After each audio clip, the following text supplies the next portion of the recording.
Hi, I'm Lisa, the artist behind Lachri Fine Art. It is Tuesday, so I'm here to critique one of your original paintings or drawings. If you have an original painting or drawing that you would like to submit for critique, head over to my website, lachri.com/critiques. That link is below in the video description, and you can submit your work there. Today's submission comes from artist Jake Clayton. He has painted this little pug in acrylics. You can check out more of his beautiful work over at his Facebook page. That link will be below in the video description. Now, I don't have the reference photo to go with this, but being familiar enough with the breed, I can say this is pretty accurate. You did an amazing job with this. The reflection in the eyes and the detailing on the nose is phenomenal. Just beautiful work there. Now, you'd said in your submission that you wanted to go as realistic as possible, and there is one thing that you can do that will make a huge difference in your work, and it is super fast and super easy to do, and that is to glaze more color on top of the detail you've already got. You've got amazing detail here.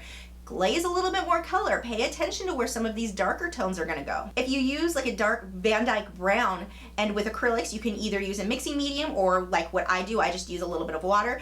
Thin that down and you can add some shading into the wrinkles around the eyes, even some on the muzzle. If you can get some of these other tones in here, look how much more realistic that looks, how much more depth you will get by simple glazing. I'm not changing any details. Your details are beautiful. You've already done the hard work. Just a little bit of color glazed over this will make a huge difference in achieving that more realistic look that you're going for. The other great thing about glazing is that it helps to tone the fur down a little bit. So where you've got the harsher lines where the fur is, if you glaze over it, it softens it just that little bit. You can still see the detail, but it's a little bit softer, and so it makes it look even more realistic. And when you glaze, any areas where you can see I've glaze on here, you would just go right over the lights and the darks with that glaze. And that's part of what's going to help pull that detail, pull the color, pull everything together, so it does have that more realistic look. It's not where you're having to sit there with a little brush and glaze and tint every individual hair on the dog's face. You're just going to take a brush, something not that small, and wash right over those areas that you want tinted. The next thing that you can do to help make this look even more realistic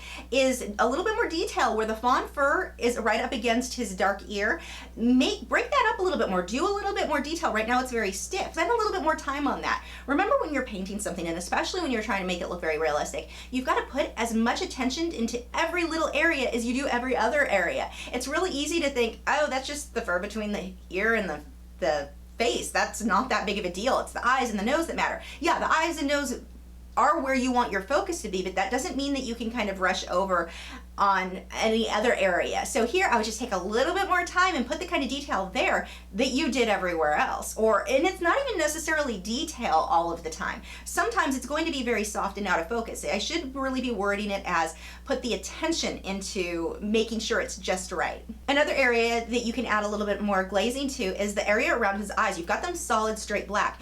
If you glaze more color into this, a little bit of blue, a little bit of brown, just a little bit of something, that will give you a lot more depth and help it to look a lot more realistic. For the shine on the eye, I would leave the white highlight. The brightest part stays white, but the rest of that reflection, I would put a little bit of a blue tint in there. I would also put a little bit of a blue tint on the rim of the eye. That will help it to look more realistic as well. That would be catching the blue from the background, would be reflecting on that little bit of a rim on the bottom eyelid there. And that blue you can add in more areas. The bottom lip, you can add more there. You can add some on the black ears.